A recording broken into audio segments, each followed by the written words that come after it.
so enya asem keto akra na mame mfa nto kese Barca fonso ehwe ni mu se na nyame yadma January transfer window ni bia Barca enso bebo Chelsea na Barca Chelsea no wo mo ekohwe se abranche ni din de Antonio Rudiger wo mo enso sabetimi aka sa defender no na Rudiger abesi aka enso de ma Barca boboku ni se wo mo sentimi aka na wo mo ebekọ club friends Newcastle wo mo player bi ni din de Fabian Schär wo mo se sam ene between sa defender and Antonio Rudiger baako ene beba na wababesi aka enso de ma club friends Barca unim say Barca team this season defensively enyima enshada enkoye and of course Barca be here reinforcement e wo defense wo eno any reporter min say Karina no yete emetie for e wo so no so say de Felipe Coutinho de min say kan say ade no enya yi eno ambeka cho say manager friend say Ronald Koeman were listed down best 4 players nyame aduma ono nso behwe na afi sama no transfer window ni bia obeje omu nyina kwan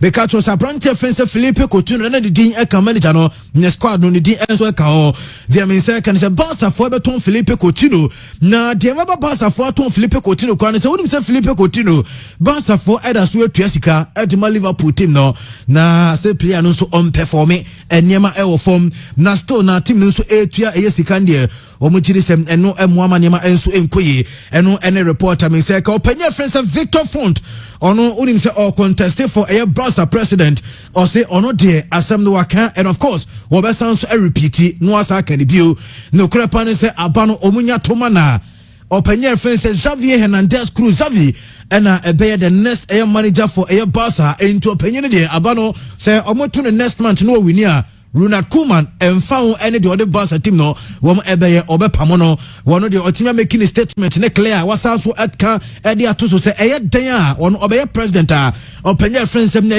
Xavi ebe the next manager ede ama bobo kwari din nso ede Barca eno any reporter men say kanina no yede hunsem ede mamu ewo show no so ensem ne dos dewa nemum chairman kankan bodu ene na pamfo nya atena emre no so de enya kwa ne senti yenya na afa yemfa nsem ne nyina mfansi na chairman mu ewram no mu ntoso do so nsem ne kama esanse asante ko komach ne so ho nyame admo chena ne nyina chairman etena se no mu de ho nsem no wo mu nso etmedia ba enya asem keto akwanti yemfansi na chairman entos nemo mame ko no ene mame mfa happy birthday we emfama eye Ogidi Brown ne brother penin na Nana Kwame Entwibosiako of Ericus Ventures Edum Oton phones, shoes, any accessories. Na ene Ericus Nana Kwame Entwibosiako Ericus ene Ericus ni birthday na chama no okay say Ericus na em say last 2 times I shared baako ewo baako page 1 stadium ho or no Chelsea no I'm so no who say Chelsea ne there I know that Chelsea should be 18 okay so Chelsea so 11 and I'm saying don't see who Chelsea team there I think Chelsea special 11 I'm say and then birthday but I'm not Chelsea for man on 9's birthday oh yes and now Chelsea scored 3 anyway Chelsea is almost Tomo Chelsea for Tomo mo pana mu bli I say any ebre so see we be abi I say ebe you dey say one dey be kan chire we na dey bi me be ka now ebe say mo dey ebe na ko na mu hia kwa ku change no okay anyway when you're born again yes born again is when you accident born again chief administrator for pure sports family WhatsApp platforms no born again in your accident be it was quite bad Benjamin Adum okay I will tell you how we have struggled over the years. Everybody's time will come. Forza Milan. Busquets. Ampa AC Milan for my bre pa is Arsenal na do so. Yeah, maybe sa maybe to Liverpool. Almost so bre ya but is nyame adom bibia tutum. Christian. Remember why na yenye we dey your microphone here na ya nhwa no ni nsem no mu. Ketua bi na yem refi because every some the doors because some man for can. I UBTFC club president so be kunipa. Hey Ozobo kulipa. Ene ayakese. Ozobo kulipa. Ozobo budia. Chelsea actually Leeds United 3-1. Na Chelsea akọ 17 games unbeaten. At that point no Chelsea ebe top the English Premier League. But ebo sa game no mo share Leeds United 3-1 we no. Chelsea ebe lose the next 2 games. Okay I said they lost 1-0 to Everton, and lose 2-1 to Wolves. So from a potentially team of Managerial league, ebe toss to 8 on the league table after 2 successive losses. No, a bit to Leicester City last season. Leicester echo 17 games unbeaten, but Leicester cost 17 games unbeaten now. Liverpool show more a breaky and I'm end this as 17 games run. No, I feel Leicester none who watch now. All lose 8 games na twice to sa. Eti Chelsea cost 17 games unbeaten now. Obelusu that game no. First yesterday all lose 2 games at twice no. Now me quite worried. Say be a one shot there to Leicester City last season. Omo cost 17 games afi omo first year lose games na e to to so no one shot na side ni ba beto Chelsea. In general, I was very happy. Say me sure say Chelsea were for ankasa both their players, their supporters, management and especially their coach. Ebe so much relief. Say lose 2 games at twaso. Now finally when na first win after 2 losses now utimi nyae no. The manager kakra ne say onim say this season West Ham game a wabo bia no West Ham shegu. So for the first time this season Chelsea are preventing West Ham say West Ham ntimi share even a single goal. Yenim Chelsea na okipu clean sheet. Chelsea abra Edward Mendy buy no game na Chelsea bo bia no majority of side games no na Chelsea keep clean sheet. And Chelsea bomadia lose that 2 games no now lose sa clean sheet status no. And obobo against a team na every single game this season West Ham Bobiano na West Ham timi share a goal. You know Chelsea winning no keep a clean sheet against such a team I'm sure say ombe so much relief. Dema mania sa agene say chamo onim say this season ope team I share more goals from air set pieces especially from corner kicks Chelsea. Many coach wa ha say coach nim say omoni asandi goal game no boy no consider a goal from corner kick. And Chelsea who say this season, you know, in fact, from open player Demawa, you have to take advantage of air set pieces. And you know, Chelsea has more goals from corner kick this season than any other team. 8. There is no team who has goals from corner kick more than Chelsea. Now, Adebako Esa Eboa Chelsea ni say, in fact, Edding, Abrante from the Timo Werner. Only say Timo Werner ko 8 games on she go. And for a player, we are leading striker.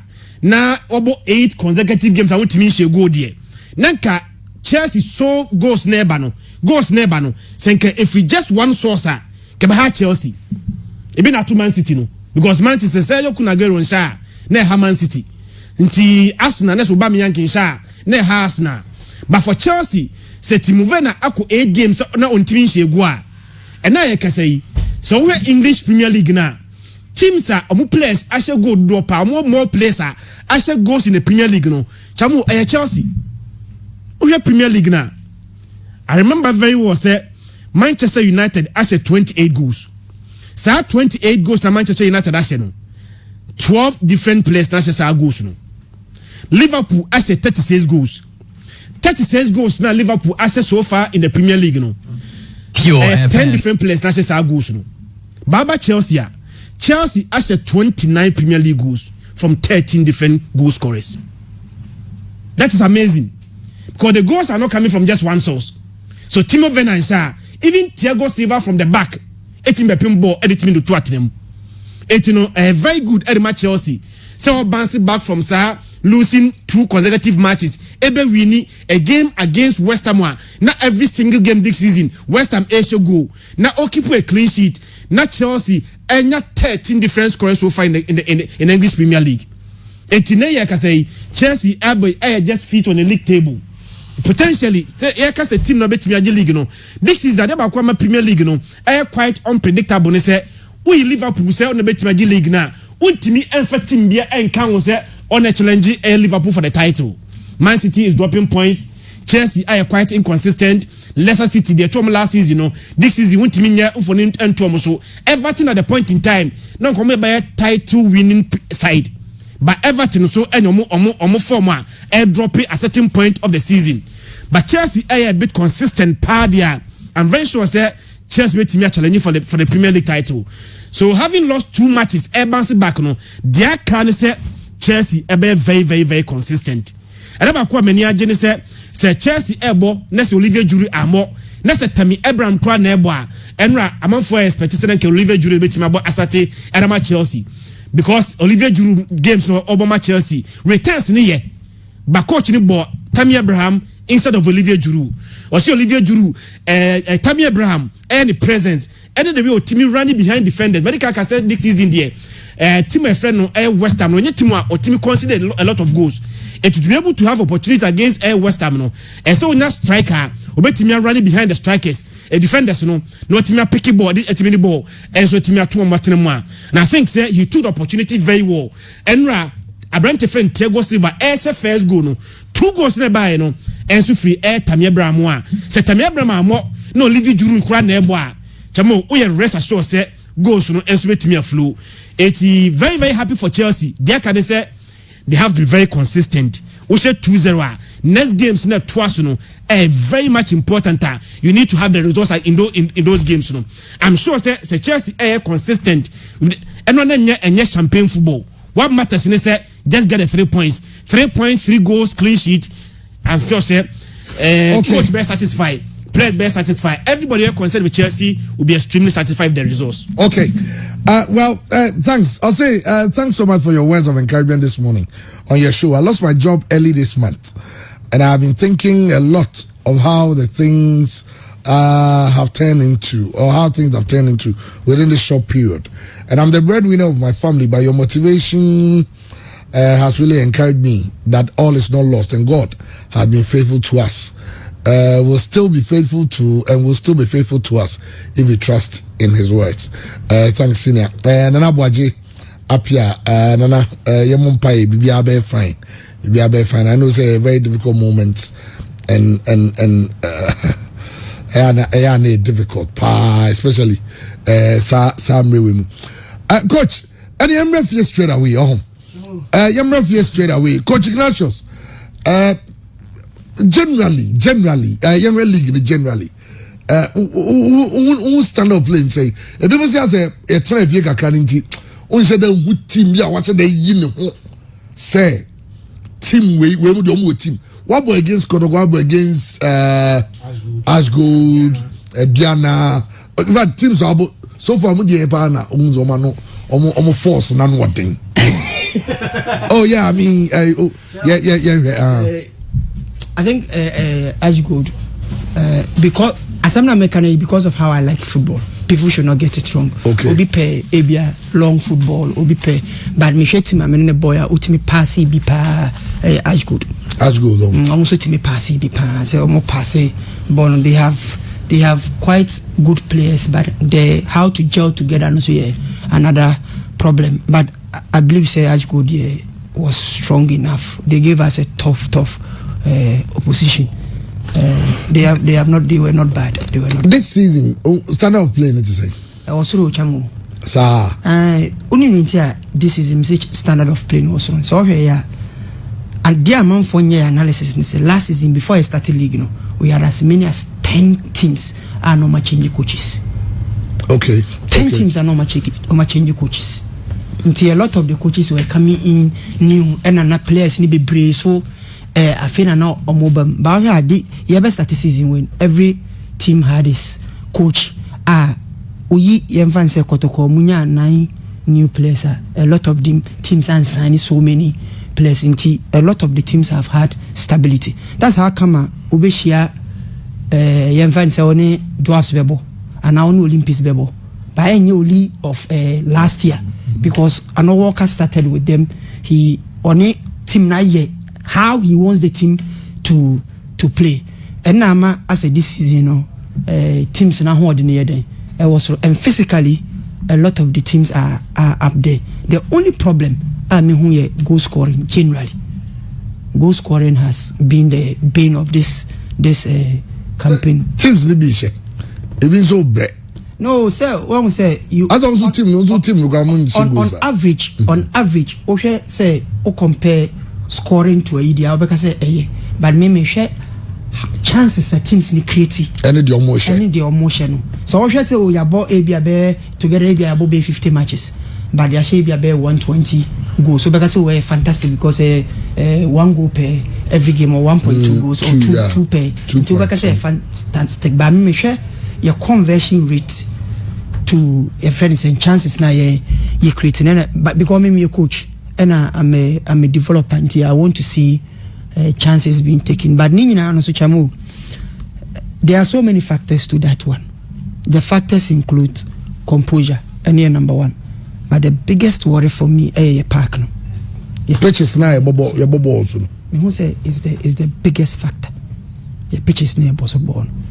At a ball, because we be carpet pass before baby share born so na ball until everybody na ball in 9 any obebo na office ebe kwa kofa eyo na ball so until say goalkeeper na spread no ho osora na ball na kobo because all chances na teams na missing na sometimes the goalkeepers are fantastic but we have goalkeeper now and I feel that your pitches na as a result because wako for example a Crossport Stadium we try TV so fine pitch because a green meanwhile player need the nice na grass and cover the boot into a man pass from grass still na ball na dey achi now more coaches now them only complete and to probably the technical director of the FE say they almost dealing with that matter because pitches now you boss no name you know only say Ghana and Kwana Okobo League baby you are not allowed to step on the field until your friend say game day warm up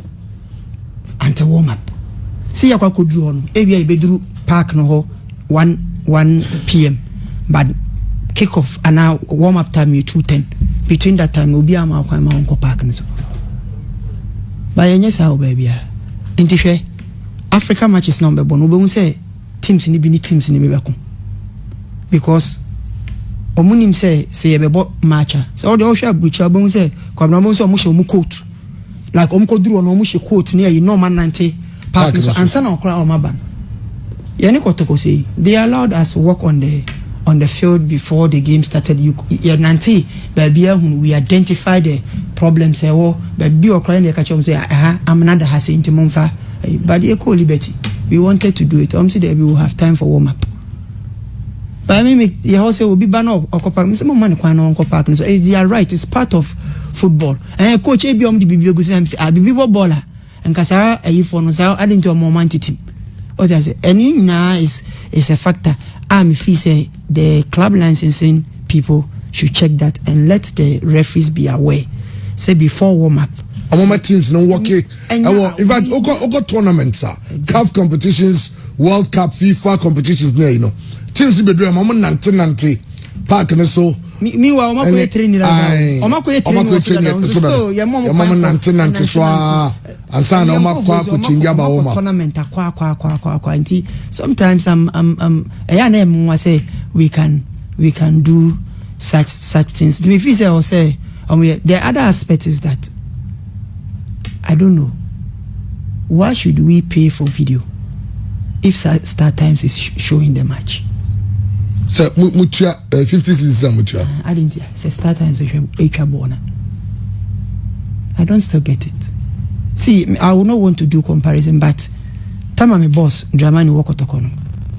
Tama na nkonfono mucha match in dana. Ye twa ma ombo match in stadium one na no de pen driver. I know super sport phone there. Amuna no mucha minimum. Ene me catch. Say no na say kotokone phone nya asema omo kai omo say no super sport no. Na sa no me say even World Cup near you sa no me right after game no mama. Once the game is on TV right after the game na near the where you can see, because a lot of the teams don't even have the video to analyze the matches. Sebeya obehu say oh okay bono say ntina akwa 90 me anshe go nti if I'm correcting him I'll have to correct him on this.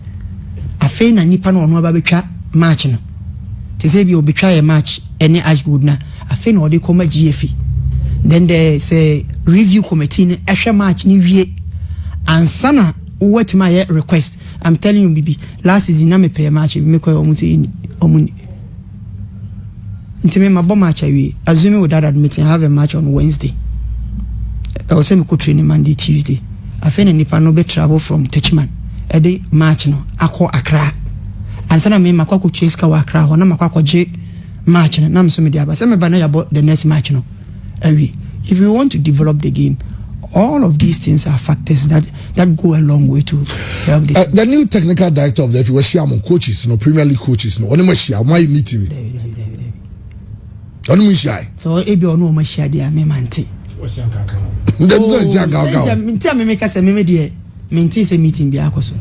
O ti ase ebi a o shia because a very good some be shia na more Premier League referees no coaches no much me cap problems am identify be pitches there no na go no taking it up say on club lines one back oba say check oba so a couple last friendly matches in you grabber November na boy Ignatius say enfance be 2 months yeah maybe he has his priorities. I'm telling you the truth because I'll be marveled say over here Juma Bright oye host now by and for now no be you have not met them.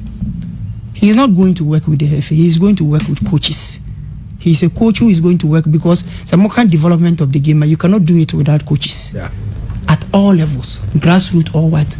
By this time, I was saying but you know, and I make a say, excuse me, maybe I was sure. Maybe I was sure, but me the second I did him see. Say we team meeting or baby now owner young country. Now officiating. And also to say so far. Because my town's only referees press or bench pa. Chabu, I never acquire me catch a man for you and say, me man call referee school. I dear meaning your coaching.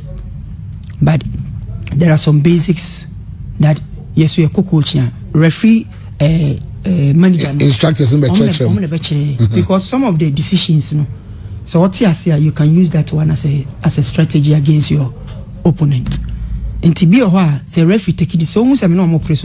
If you are not corner, who say, on chirame, a dear way, Nintil take. Let me give you a classical example. Yene Adriana. Emrano me minim say Emrano say indirector. So to will be it should be 10 years from the ball. And to say indirect, na say endure 10 years. You all referee, you have to find a pointer. 10 years.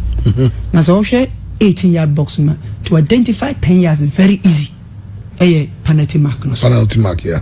Team Branich say Eldawa fakoto penalty mark no so. By any Adriana or 6-yard box no the 6-yard box. 6-yard box it means say 6 years to your friend say the goal. Into Andrew 10 years. What it does is many kwabrania so no baby or the two on it was got the bench. Or the go Andrew 10 years. Many kwabrania juma baby. Referee okay, referee baby catch say almost 10 years na mama for the safety of the players themselves. Because ball no a ball will be to me pra. It is all 10 years man now say makojina 5 years so be ball na here no why they were printing. The first thing is that the referee was putting my players in danger by I didn't know what I say so me say and now be who say me ba referee one make say oh me dey nra na me kan say na kan ba mo dey referee radiate me sesa no ebia de bia internet se masesa na mo me ntia se bia me so me kwa na me che Ghana referee oni abotre no me what me kai was it Olympics me got to kono referee no kwa na ni wuye after fourth referee ba say no worker em say ojina na no so no ada brofo no mra different from here de na obi onza brofo say Guardiola say Lampada ojina touch ojina ho sa ba ye dum tu ka say ko transfer ho na oba kan na oko eno referee no kwa no worker ho ti referee ni en gwezi ototo ni nsa yen say ana em say ana worker kasabo ko so pa na chow so ho afi na referee na abafom there are times even players obi ko referee ni ho no or referees for need to two months yeah I said don't know but we see other referees in Europe we watch TV if we go to the to play and go what explain your channel ebia this is the thing we need see here until mama take his decision then na perfect say mutual respect and until referee go respect the dom sleep no yeah then I say referee for no say small boys been able born into I also came to trauma and I say I am the me master on the field. As saying, on say means Africa in nature. Chamo enye munyina na sebio bru Uti at says Andy Akola we adwuma ba Andy betima kana dwena kire wo. So chairman ya we enyo. Ebia baby yetete ono. Yeah. Meka say kwabena ba me fie first time. Obehwe me fie for say Pure FM. Na mu fie ha de na no minua bi keto bi ware. Ne papa e ka kire Akola ne boy no ware ni say o. Obetena ifie ono matete ni se burunyini. Isi anya nipa nyina ne saa de no nature no and a Ghana for I think it's AD referees ninya because if I come to you referee I'm catch you say I think you are not having a good day. Minyan can say what cheating you, but a general say debi wa obeba adwuma no now you are not in the mood of what work natural. So if I tell you oh referee I think today the way I know you are not having a good day, you got to up the game in the second half. I mean I'm being honest with you, but hey then sometimes I come say any liberty days I'm catch say ref the game is on TV. Let me give you a classical example. Who says so much match now there are two commentators but match ni during 90th minute and I'm the board ne bechira obo say aka one commentator munya ncheki because the second one no eba be pitch side interviews me see any liberty one Prince Anai. He came to the pitch side for more than 10 minutes. He was on my seat for more than 10 minutes. He was on my seat. I didn't match. He had to signal the match commission and say, time because the game is on TV and they cannot stop their watch until the game is on TV. The referee will not have it because Ignatius is telling him that he should check he should check his watch. And it's not more say be a many man for a person. You say be a bufo, but sometimes you want to find the meaning to some decision because come be omuji to say nano na me catch off say Yakoshegu 45th minute 3-2 we are in the 18 now referee upon mentia say because mranan kasa yes utimi pon and I didn't just orgy penalty to one as a time as one on pon. As some penalty go on or Debbie say Ujo Kona Kra Untim Pon. So when you just decided on pond. Debbie Odia Kona Chamu Yamuka new Lawson. Ojo Kona attacking Kona Untim Pon. Just a mom book on any and tis a home referee be or smart of a sopuma or Jokona to a Mutu Kona no that is even against Otem chance but this is a counter 4-2 a referee upon Intiano Mpacho say Mrana Sesa Mama mean who say Mrana Sesa because our tactical approach is dependent on the loss of the game. We go on to mean BBR outside the loss of the game. I was even in chat on Kwabna Chamo so be chobia I was on baby channel and the way I also channel undi card. Okay. Well coaches will lose some jobs. Me no you remember. So my second day were you shocked? Highly shocked.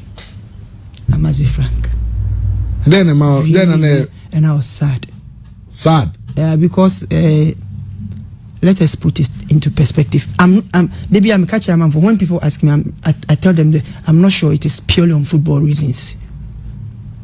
Because if it is purely on football reasons, it will make sense. I didn't try. Chamo wabo before I know about 5 matches. Me wa win 1, I draw 2, I lose 1. But you got to look at the circumstances. He even lost the second that game. So I call Africa ball draw. A number a huge resource going away. Alinum kwa normal flop you. Akobo draw. See, play 11 wonders. If anybody has seen 11 wonders play this season, apart from Yanoko Tokono, you come to realization say match ni normal boy. It wasn't a fluke. We kept on saying, enye smarting. Brekum Chelsea. When was the last time Kotoko pick a point? Brekum. Let somebody come. Kotoko pick a point. Oko ani aboni 2. Me boss did money wa cry. Come on, we say 2. Oko ani aboni 2. Oko ani aboni 1.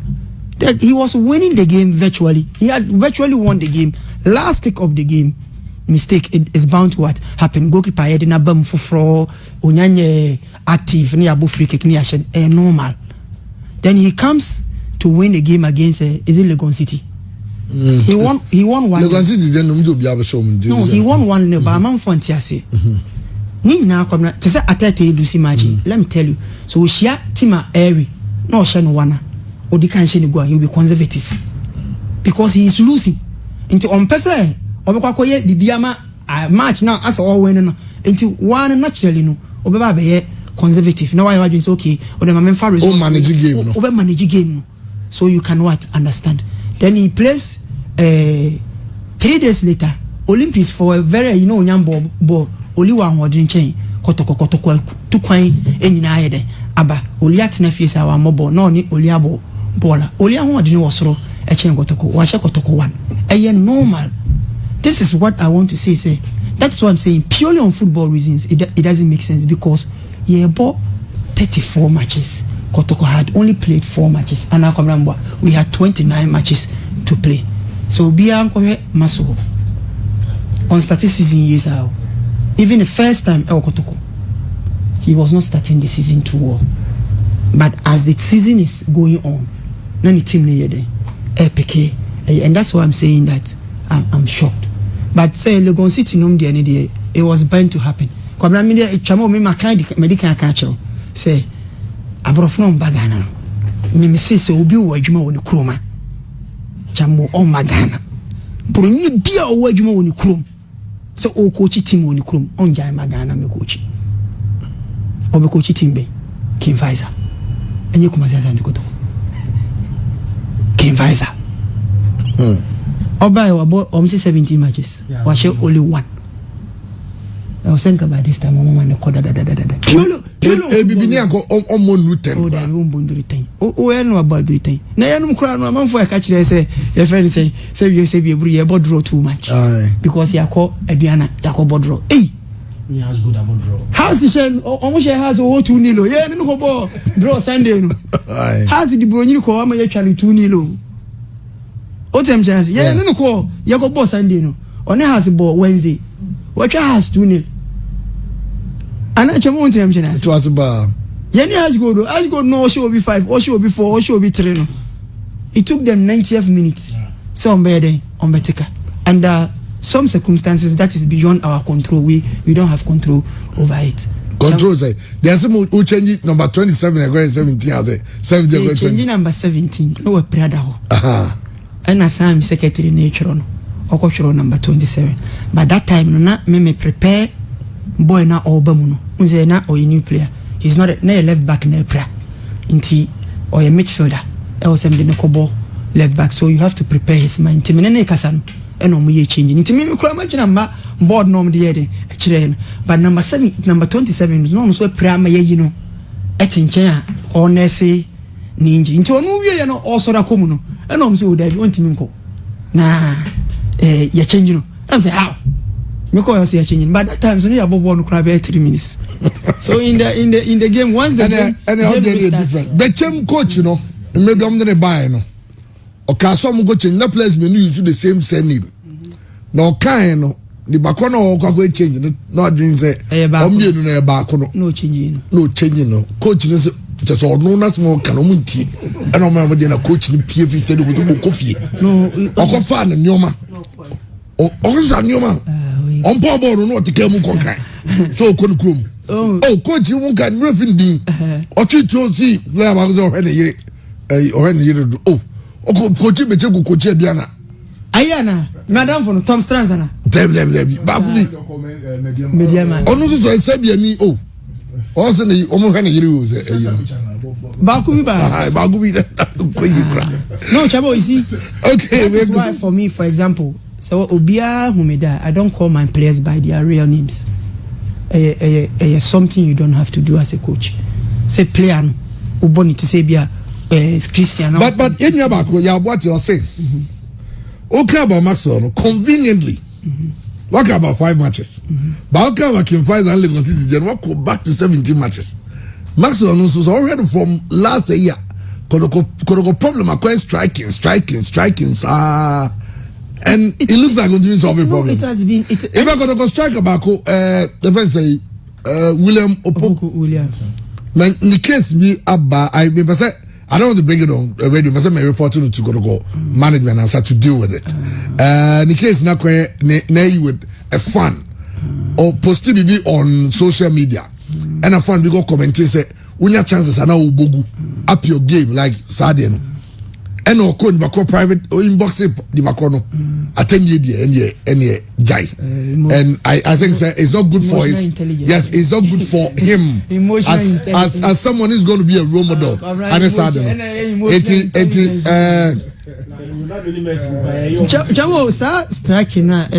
It shows say the coach wants to solve it. So just strike as a water. Oba last season. Strikers one improving striker. That you say like all to be natural say he's not convinced with one, but me must my debut can say and then once a auto striker. My number 27 year striker. By a boss is in wash one go against Adriana.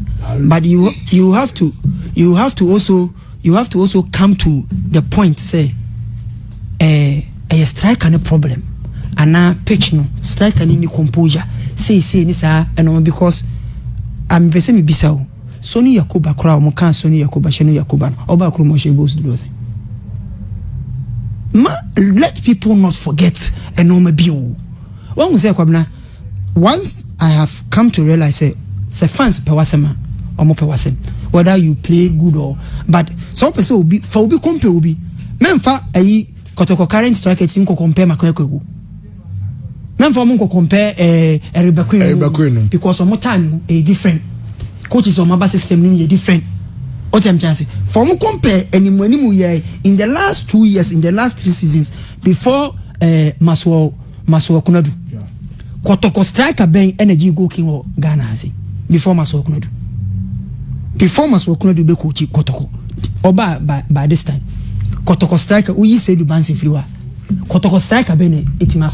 This is Okop Bekwem no time. This is one level. And you know he should be able to do something with your coach. Debut meeting your chest and make say for the coach himself to identify say me the striker aba and do one season.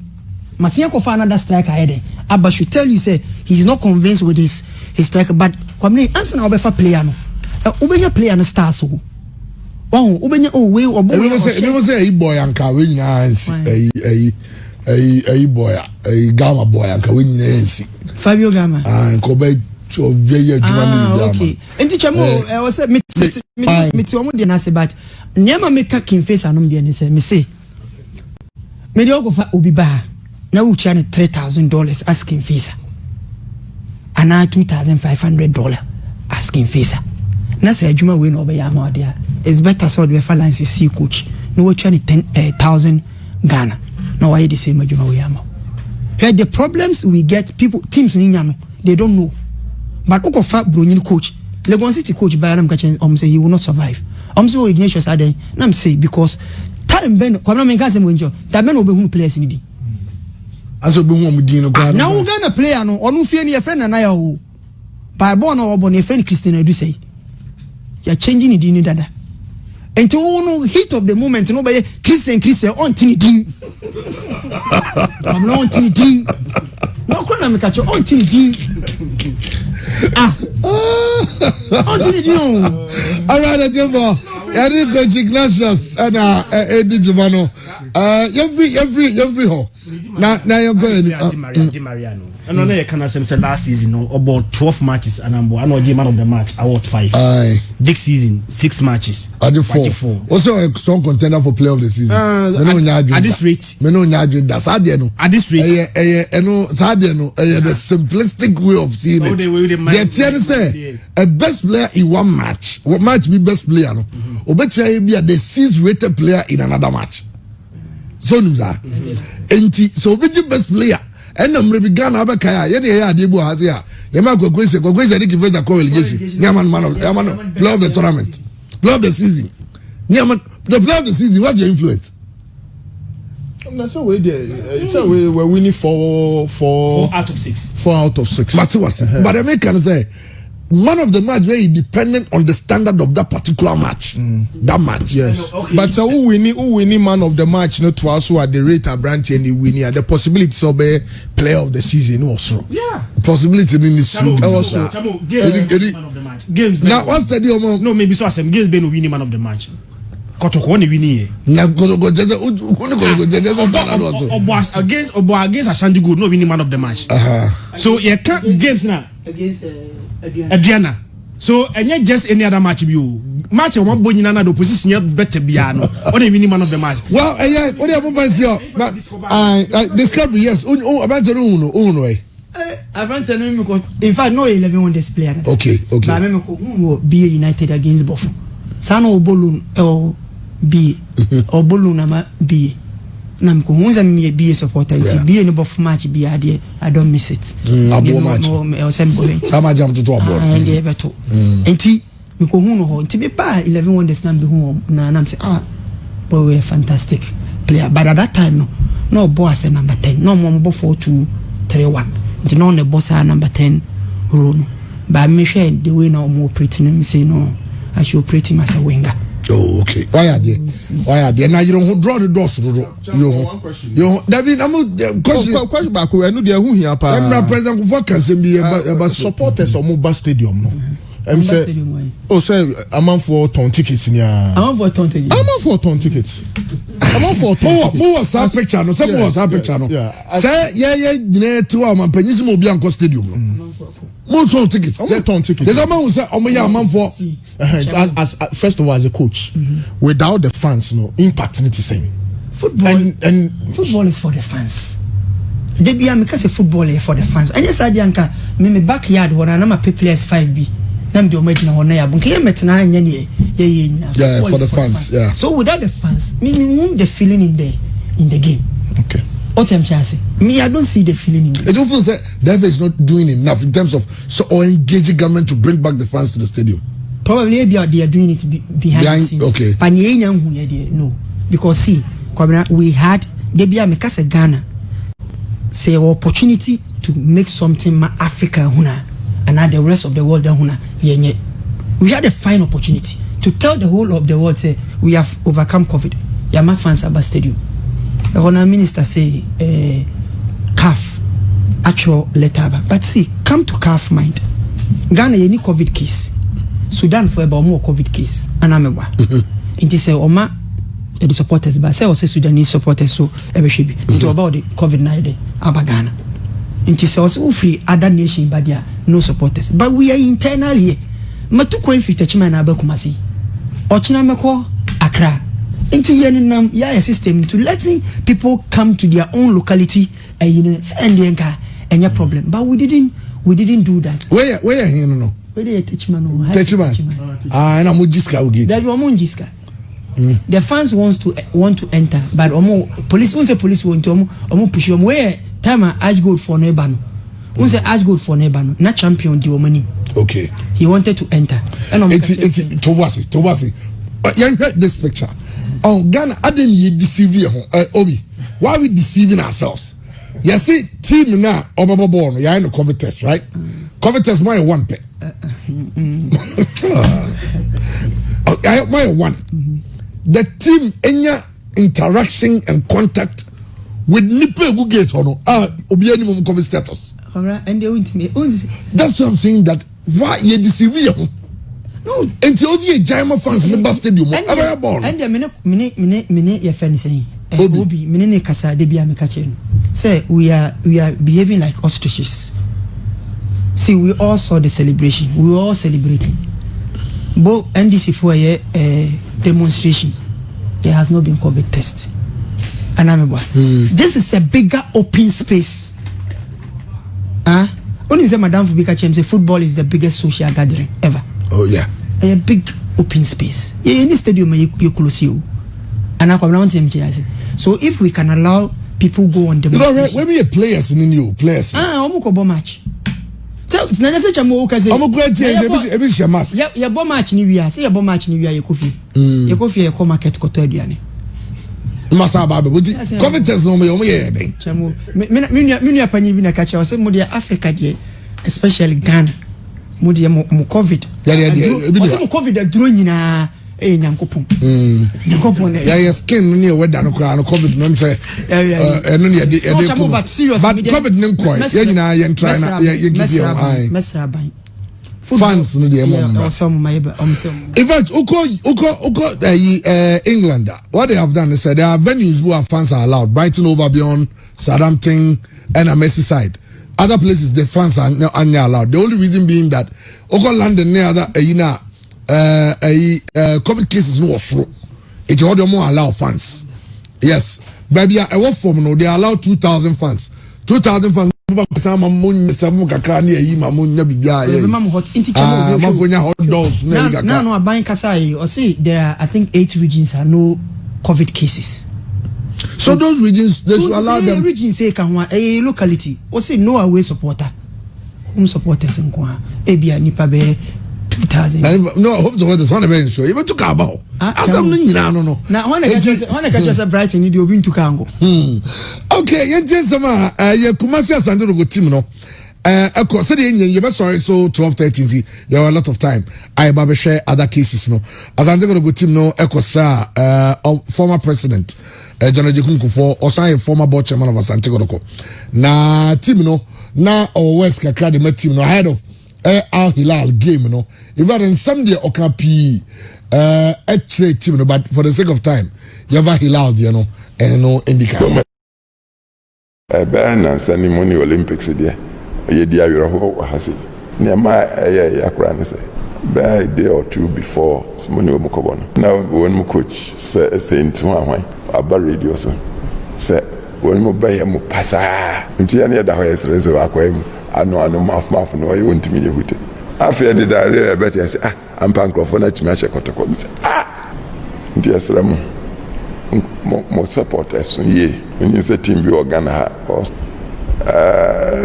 we are champion this one here we be taking them for granted and then so can said we obi ehunu go the team no anim ehonum and me last 10 minutes no trim should be about to come say say one kubia say coach dey hold ticket you run night with the superstars.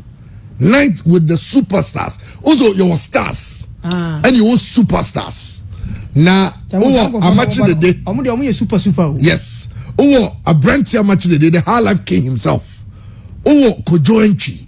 Wow. And also Kofi Kenyatta. Even me, because of Kofi Kenyatta. So, how many minutes?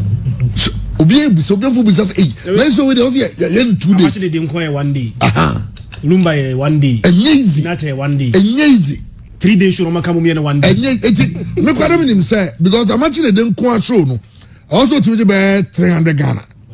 Kodanchi nkwa so be 300. Kofi Kenyatta dey for 200. Na say okabo ma say 3 to 800 Ghana. And they also go be here. Now you say we no. Maxi the car dealer on the organizing. And I say no. Oh no. Say the Kumasi for show no love. Emra ne ma me free mu. Got tarnish no. Once the Kumasi is slow because of COVID no. So so Kenya Kumasi kakra. Eti we no. Regular ticket is 200 cedis. Hey, 800 no what is about 200. 200 aye. Wow. And a VIP 300 cedis. Yo musimle hebeko. Now see nyensa we no mo ye key artist no. Onye no nko awu.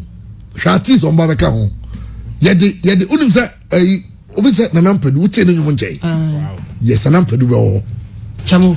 Any show no Maxi we dey so 800 na. Great over very card asori no kakra as a great ampon. Obinum de any omane champon. Obinum de. Tabi takum mo. Abe chase. Near the YP prior tinting prior tietia prior honey ho omunyina wo. So we on the 25th Christmas Day nankasa. Na prior no you supporting. Na prior no mukasa one show. I'm not Angelina no. Angelina Pucho. Angelina Pucho. Okay, and that's a good talk. All right. It's on the 25th for show trim. Saying you show Micklin Hotel. Micklin Hotel open tickets Libya. The Tennessee call Micklin Hotel wankasa bejabi. Ya all the other joints oba I appear from our Benyabi call Angel FM. Baby our Benyabi. It's a Christmas way about the par great gift for so ha. Now obi great gift na mu ha dey say because baby yen share the beam. It's obey also wa mabi. Dr. Gregor Ama. I hear about for call John by. Offer say mo on the dock. Mo ya mo ton kranko. Say and then I ever say we share be my after that. It's also bronya ade no mu gye no pafo de ba